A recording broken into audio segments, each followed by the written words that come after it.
একটা মায়ের গর্ভে যখন একটা সন্তানকে তৈরি করা হয়, ধারণ করা হয়, তখন ফিরিস্তারা আল্লাহর কাছ থেকে অর্ডার নেয়, আল্লাহ তোমার বান্দার হাত বানাইতেছি, তোমার বান্দার পাও বানাইতেছি।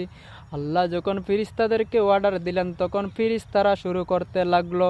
যখন তৈরি করতে করতে সব কিছু ফিটিং দিয়া লাইছে, যখন মাথার মধ্যে হাত দিতে লাগে ফিরিস্তারা, তখন আমার আল্লাহ রাব্বুল আলামিন ডাক দিয়া বলেন, হে ফিরিস্তা, আমার বান্দার মাথার মধ্যে হাত দিও না, আমার বান্দার মাথা আমি নিজের কুদরতি হাত দিয়ে বানাবো। যখন বান্দা একটা মায়ের গর্ভে একটা সন্তান ধারণ করেন, যখন সন্তানটা দুনিয়াতে আসা হয়, সন্তান দুনিয়াতে আসার আগে মায়ের স্তনের মধ্যে আল্লাহ তাআলা রিজিক দিয়া দেন। আমার আল্লাহ কতটুক দয়াবান, আমার আল্লাহ মানুষের মতো এত নিষ্ঠুর না। যদি আমাদের আল্লাহ ইচ্ছা করেন আমাদের দুনিয়ায় পঙ্গু বানাই